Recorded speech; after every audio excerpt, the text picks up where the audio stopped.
The bulldozers roared across my land like an invading army, their steel blades tearing through the wooden gate my great-grandfather built in 1941 as if it were kindling. A man in a crisp green HOA vest stood atop the lead machine, bellowing, "Everyone off this land now." Behind him, 5 more bulldozers idled menacingly along the ridge, their engines growling. They'd already started demolishing the barn, its weathered beams splintering under the assault. I sprinted toward them, heart pounding, arms flailing. "What the hell are you doing? This is my land."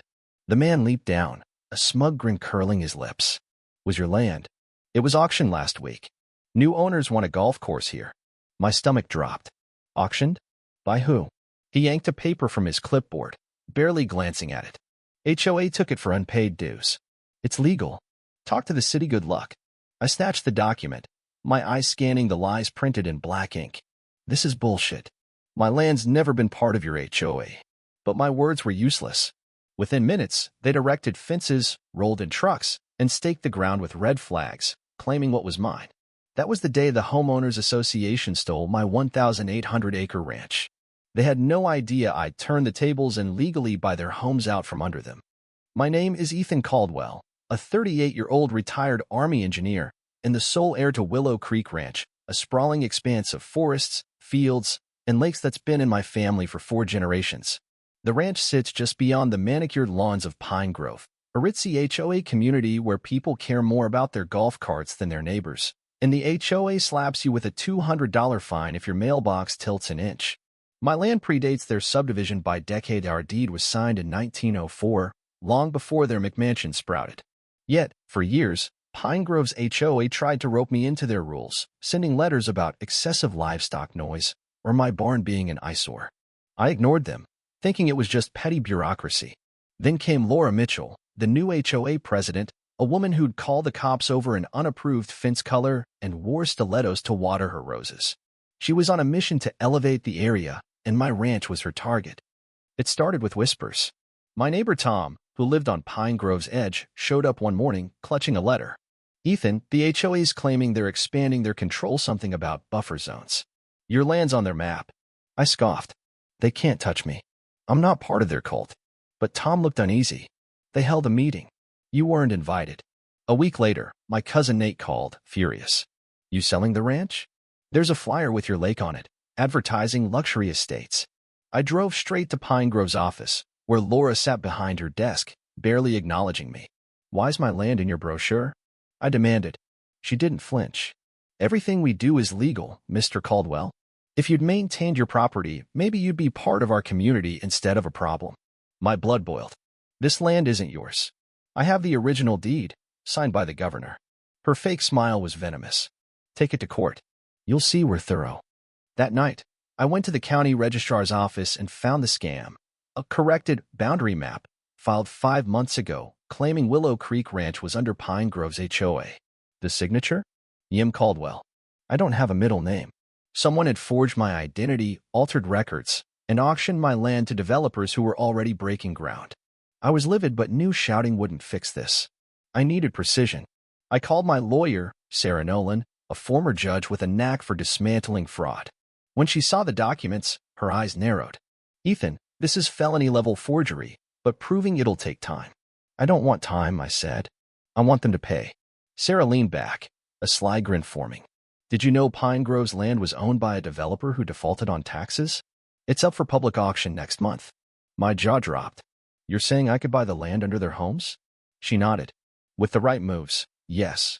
I poured every dollar I had into it, sold cattle, drained savings, and in a 7-minute online auction, I bought the 75-acre parcel beneath Pine Grove.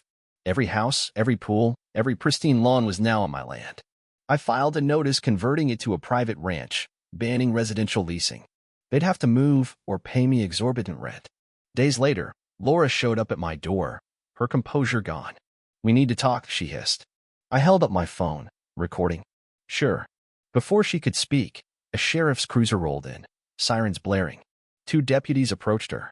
"Laura Mitchell, you're under investigation for forging land documents and impersonating a property owner." Her face went pale. "This is a mistake. I'm the HOA president." But they cuffed her, reading her rights as she shrieked, "You can't do this." The deputy glanced at my phone. "Mr. Caldwell's evidence says otherwise." As they drove her away, Laura's glare burned into me, but I just kept recording. The HOA didn't back down. Their vice president, Greg Harlan, sent a thinly veiled threat disguised as a polite letter, urging a peaceful meeting. I wasn't naive. I installed floodlights, CCTV, and alarms across the ranch.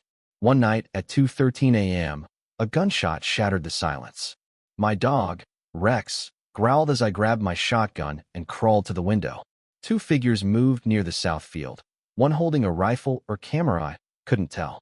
I flipped on the floodlights, and they fled. By morning, I checked the cameras. 3 minutes of footage, exactly during the shot, were black. Someone had jammed the signal. Sarah urged me to go federal.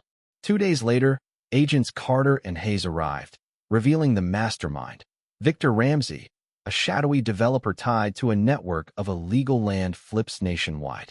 You're not his only victim, Carter said, but you're the only one who fought back and won. I turned the ranch into a fortress, training my workers in security drills and setting a trap. I built a fake data hub with dummy records in a shipping container. 2 nights later, motion sensors tripped. Intruders, including Pine Grove's treasurer, broke in, only to be locked inside by my remote steel doors. Federal agents and deputies swarmed, arresting 4 men tied to Ramsey's offshore shell company. I didn't stop there. I signed with a documentary team for a series exposing the scandal, which went viral, hitting 1 million views in a day. Ramsey's name became toxic.